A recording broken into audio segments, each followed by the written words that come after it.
Bom, gente, nós estamos diante da Monique presa com o seu ex-marido, pai do menino Henri, aqui fora, bem livre, para falar tudo o que quer, tudo o que pensa, porque segundo a interpretação dele, ela estava atrapalhando o curso do processo. O que é atrapalhar o curso do processo? É dizer as coisas como elas são e ela nem estava dizendo, né? Seja como for, antes de eu colocar um pequeno trecho do depoimento dela sobre como foram os primeiros dias do Henri na vida dela, né?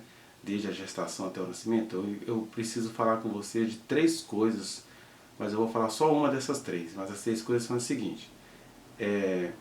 A questão da pessoa que se passava por amiga dela e que jogou uma conversa descontextualizada aí para o grande público ver, né? Monique hoje é vista como uma mulher que fala palavrões, uma mulher que deseja a morte do ex-marido e uma mulher que zombou de academia de gente pobre. Vamos falar disso daqui a pouco. E a pergunta, né? Por que Monique não fala de Jairinho? Isso a gente vai responder nos próximos vídeos.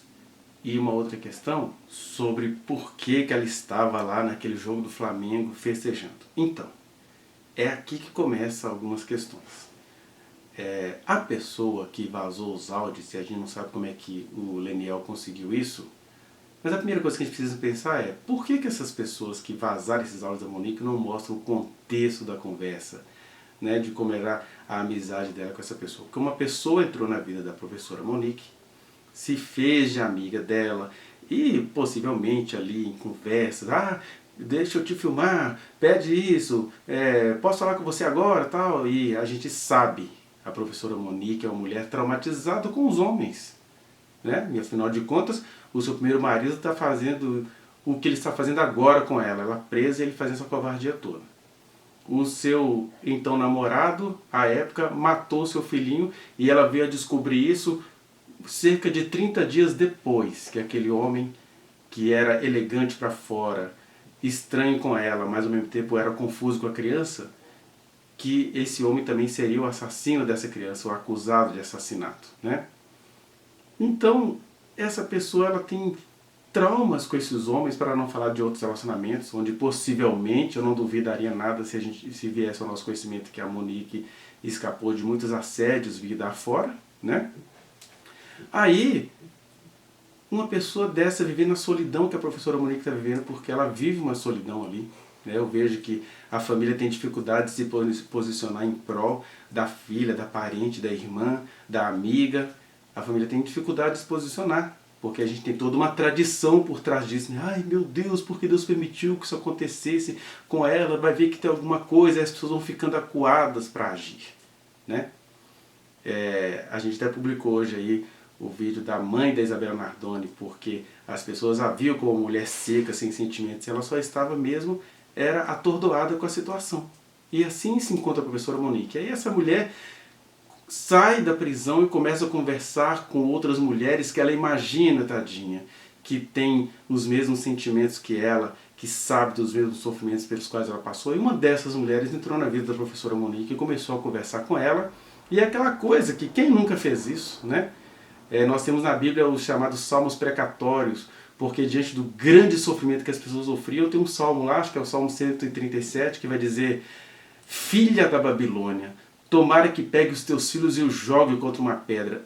De verdade, você acha mesmo que o salmista estava desejando isso para os filhos? Mas é porque aquelas mulheres passaram por situações tão terríveis a ponto de ter de devorar os seus próprios filhos ali na fome, na guerra do Oriente Médio, que ela falou, olha, quem colocou a gente isso aqui foi a Babilônia. E aí vinha esse desejo, que é o mesmo princípio do fogo nos racistas. Eu nunca vi alguém jogando fogo nos racistas. Eu continuo vendo, racista matando pessoas pretas e pobres nesse país. Né? Mas tem essa frase, fogo nos racistas. E aí a Monique, na intimidade com essa mulher, que se passava por amiga dela, solta essa. Ô amiga, meu marido, pelo amor de Deus, meu ex-marido, né? Pelo amor de Deus, se eu encontro com ele na rua, dou um cacete nele, mas todo mundo que conhece a Monique sabe que ela é incapaz de bater, de agredir, de matar alguém. Isso é um desejo que vem no meio do nosso sofrimento diante de pessoas que se passam por pessoas justas e são perversas. Porque, por exemplo, enquanto o Leniel está aí, olha, a Monique desejou a minha morte, Ele não está desejando a morte dela, ele está jogando-a para a morte. Ele já disse que por ele ela ficaria preso na solitária, no presídio federal. Ele fez voltar para a cadeia em conchavo com alguém do judiciário e ela está lá, prontinha para ser morta. Caminho feito pelo marido dela. Então, enquanto se acusa a professora Monique de ter desejado a morte do seu ex-marido, o ex-marido está entregando-a à morte, né? E não é por esse amor todo em relação ao filho, mas isso é um assunto que a gente vai deixar para uma outra situação. Aí essa mulher entra na vida da professora Monique, arranca dela essa confissão, ela deve ter preparado uma cama, né? Porque se a gente vê o contexto da conversa, você vai ver, a gente faz essas reclamações na nossa intimidade, né? Seja no sentido do prazer, seja no sentido da dor. Uma mãe quando está com prazer brincando com eu vou te matar, gostoso. A gente faz isso com as nossas crianças.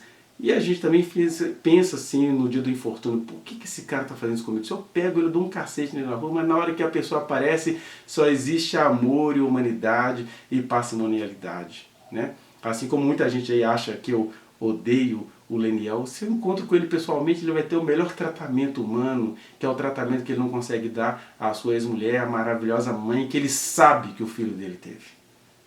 E aí a segunda afirmação é a questão da academia, né? Que de repente, eu já fiz isso, conversando com pessoas na intimidade, que você vai começando a perceber que a pessoa é meio mau caráter, e até você, para ter a pessoa por perto, você joga na da pessoa. Nossa, e aí? Tá na academia de pobre, né? Amiga, eu tô na academia de gente pobre, feia, academia de bairro, mas pelo menos eu não tô ali com muitas pessoas me olhando, né? E às vezes você fala isso ali porque você está na interlocução com uma pessoa preconceituosa, e com o tempo ela possivelmente já disse para essa pessoa, olha, nem é assim igual eu pensava não, estou gostando muito e tal, mas o que a pessoa faz? Ela publica essa parte. E aí eu vim a ter contato com essa pessoa, né? Porque algumas pessoas começaram a mandar mensagens tão pesadas contra a professora Monique, que eu falei assim, não, isso aqui é gente que se passa por amiga dela, e aí eu vou começar a expor essas pessoas, porque eu já tranco meus comentários todos para que as pessoas vejam o que eu estou querendo dizer, e não que as pessoas vão lá olhar comentário, que as pessoas não veem as postagens, as pessoas ficam lendo comentários. Então eu tranco nos comentários, que é para você ver a verdade e não a conveniência de quem quer aparecer em comentários. Aí essa pessoa foi na minha DM e começou a falar muito mal da professora Monique. Eu falei, mas essa mulher se passa por amiga da Monique, está falando isso dela? Pois o que eu fiz? Eu printei tudo que ela estava me dizendo e mandei tudo para a professora Monique. E aí, quando eu vi no jornal que tinha vazado áudios da professora Monique, eu falei, eu já sei quem é a pessoa. Eu não vou falar o nome dela por enquanto não. Mas essa pessoa fez essa covardia com a professora Monique, e isso é porque a pessoa se passava por amiga dela. Aí alguém pensa assim, mas por que a pessoa faria isso com a professora Monique? Por um erro de interpretação.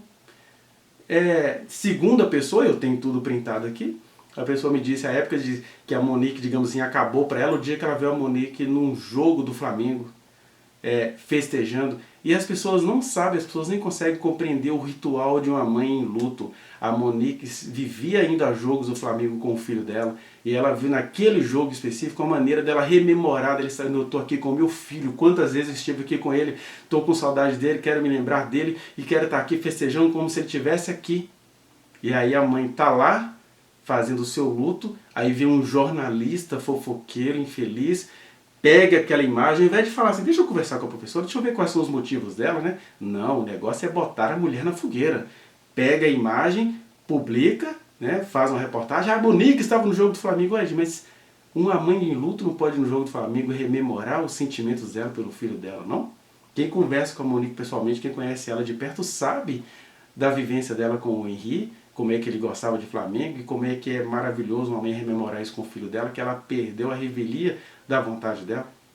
Aí essa pessoa vai e me diz que por causa disso ali acabou tudo, que ela não concordava com isso, que a Monique ia voltar para a cadeia, que ela ia mandar mensagem para a gente avisando, eu avisei, e na verdade ela sumiu, né? Depois disso tudo então, eu printei isso tudo e falei, aqui Monique, essa é a sua amiga, presta atenção nessa pessoa. Aí a pessoa começou a falar, zombar da minha profissão, das minhas postagens, dos meus vídeos que não são vistos. Eu quero até dizer uma coisa para você. Eu nunca me preocupei com visualização, nem de postagem, nem de vídeos.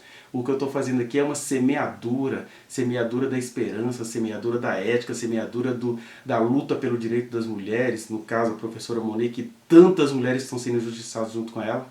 Então eu não tenho interesse que meus vídeos sejam visualizados como são os do Leniel. Eu só tenho um interesse. Se esse videozinho aqui chegar em uma pessoinha boa, cheia de Deus na vida, de ética, que tem um poder de decisão, meu objetivo estará cumprido. É só por isso que eu estou fazendo essas postagens. Não estou pensando em ficar popular, porque eu acharia até macabro alguém ficar popular em cima das tormentas que a professora Monique vem sofrendo. Né? Que Deus aguarde agora, ela está presa de novo por uma manobra jurídica perversa, porque a sentença da juíza foi tão maravilhosa. Aí vem um outro grupo de juízes e pega coisas que já foram resolvidas, que foram comprovadas a inocência da professora Monique em relação a todas essas coisas, aí faz um acordo e o Leniel, que se acha no direito de ficar falando mal da Monique, agora ele a joga de volta na cadeia e nisso ele se sente próspero. Então é tudo muito macabro, porque ela não pode, né? Ela não pode se pronunciar, mas ele pode ficar por aí falando milhões de mentiras e agora encontrou nessa falsa ex-amiga uma companheira, né? E aí, gente, a gente está aqui semeando e eu peço a você que repense essas questões. Você sabe, se fosse verdadeira, em prol da verdade, esses áudios aí que estão sendo espalhados, que foram espalhados, os dois lados da conversa estariam aparecendo, porque ia ficar constatado o mau caratismo da interlocutora, né? Então, por favor, não jogue mais lenha na fogueira, mais diesel numa mulher que está sendo injustamente acusada, né? Que vai ser condenada. Olha só, ela tinha medo de se pronunciar e agora ela está com menos chance ainda de se pronunciar. E aí vem essa pessoa que se dizia amiga e faz isso com ela. Mas o que eu te digo é, a gente precisa reavaliar as intenções. A gente precisa reavaliar o porquê da mídia estar fazendo esse espetáculo todo com uma mulher que muita gente sabe que é inocente. A juíza a absolveu de todas as coisas. Aí vieram esses organismos superiores em nome dos ódios infundados de um ex-marido e estão cumprindo aí um desejo, né? É uma misoginia, um patriarcado, um patrimonialismo em cima de uma mulher, né? Onde tudo é pego em flechas, em cortes. Então, eu acho curioso que na época ela ficou invocada porque eu a chamei de hater, mas é isso que ela é, hater. Falsa amiga, cheia de ódio, sacaneando com uma pessoa que ela sabe que está em posição de suplício. Aí ela faz isso, publica algo fora de contexto, fornece para os seus algozes, né? E aí eu acho interessante que ela faz isso na mente dela como punição. Ah, já que você me expôs para Monique, eu vou acabar com ela. Uai, mas interessante que ela estava lá fazendo covardia contra alguém que confiava nela e eu apenas comuniquei isso a Monique. Eu não pus nada disso nas redes e não pretendo colocar, né? Aí ela agora vai e expõe uma pessoa que já está toda triturada. E Jesus, quando ele veio aqui, ele disse, olha, ele não vai vir para esmagar a cana que já está quebrada. Já está quebrada, para que eu vou esmagar? E ele não vai pisotear aquela que, de onde ainda sai alguma fumaça. Mas é isso que essas pessoas estão fazendo. A Monique não pode nem existir. E é isso que eu queria que você entendesse. Preste atenção. O mesmo homem que fica ofendido porque ele acha que a Monique desejou a morte dele, é o mesmo homem que está exercendo o seu desejo de morte em relação a Monique, porque ele quer que ela morra na cadeia. Até muitas pessoas inadvertidamente querem que a Monique morra na cadeia. E são as mesmas pessoas que acham que ela não pode se pronunciar sobre a verdade que a constitui, que a verdade está com a professora Monique. Mas enfim, reflita essas questões e agora veja a verdade de uma mãe que já passava por essa solidão desde a gestação do pequeno Henri. E ela agora está solitária, né? Porque ela está lá na prisão. Que ela tenha lá a força de Deus para amparar muitas mulheres que estão em situações igual a delas e não estão sendo vistas. Talvez para isso que as coisas estejam acontecendo, para que ela acuda essas mulheres e dê voz a elas, né? Mas enfim, fiquem com esse trecho e a gente vai falar sobre por que ela não fala do Jairinho num próximo vídeo. Só que foi uma gestação muito solitária, porque tudo o que eu vivi na minha gestação, eu vivi sozinha. não o culpando, porque eu sabia que ele estava lá para propiciar uma vida para nós, né, que estávamos formando uma família maior. Mas eu estava sozinha, no Rio de Janeiro, na casa dos meus pais. Quem me levava para a consulta do obstetra era minha mãe. Quem me levava para a emergência, na época, a gente estava com uma doença na Zika, e eu morria de medo de pegar algum mosquito me picar e o meu filho nascer com microcefalia. Minha família toda comprava um repelente que se chamava Exposes, que ele era de maior durabilidade para o mosquito não me pegar, a criança não nascer com microcefalia. E eu sempre ia para a emergência de madrugada, achando que eu estava com zika, achando que eu estava doente, picada do mosquito, e passei muito mal na minha gestação. Foi uma gestação complicada, minha barriga não crescia muito. Com 6 meses, o meu obstetra viu que o meu líquido amniótico ele não estava progredindo, o Henri não progredia dentro da barriga, ele não tinha crescimento de peso, e isso era uma preocupação constante.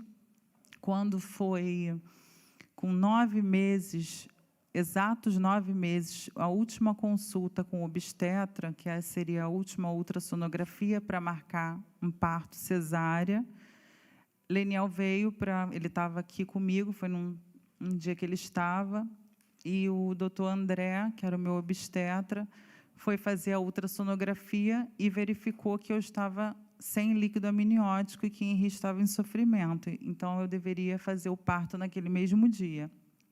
Liguei para o meu pai, pedi para o meu pai montar o berço correndo, porque até então a gente ainda ia marcar a cesárea. E meu pai foi montar o berço junto com meu irmão. Leniel foi ver comigo, foi para o hospital para a gente começar a iniciar os trabalhos. E Henri nasceu. E foi uma felicidade para todo mundo. Foi a família dele, foi a minha família. E Henri veio cheio de saúde, mas ele veio pequenininho, porque ele não teve desenvolvimento de 6 meses até 9 meses. Então, ele nasceu muito pequenininho, as roupinhas dele, de recém-nascida, não cabiam nele. Minha mãe teve que comprar correndo roupa no próprio perinatal, que tem loja, roupinha de neném prematuro. E a médica disse que ele tinha nascido com 2,5 kg, e se ele emagrecesse um pouquinho mais, que quando a criança é amamentada, ela perde peso, ele não poderia voltar comigo para casa. E aí foi um desespero, porque me disseram que quem tinha silicone nos seios não conseguia amamentar, que desenvolvia um problema na glândula mamária e não tinha leite. E eu ficava só rezando a Deus para que ele me desse leite para eu amamentar meu filho, para ele não perder peso, para ele voltar comigo para casa. E o Henri foi aquela loucura de amamentar, a pediatra muito, muito paciente, muito boa, me ensinando, e doía muito. Eu lembro que doía muito amamentar, porque eu não sabia exatamente como que era a pega do bico, eu não sabia, mas mesmo assim eu tinha força para amamentar, meu bico sangrando. Henri mamava, tadinho, ele saía sangue de um lado e leite do outro. E meu filho conseguiu, a gente conseguiu que ele saísse com 2,5 kg, que era o limite para ele não ficar internado no hospital. E ele foi para casa, nós conseguimos, ele foi para casa comigo, com o Leniel, para a casa dos meus pais.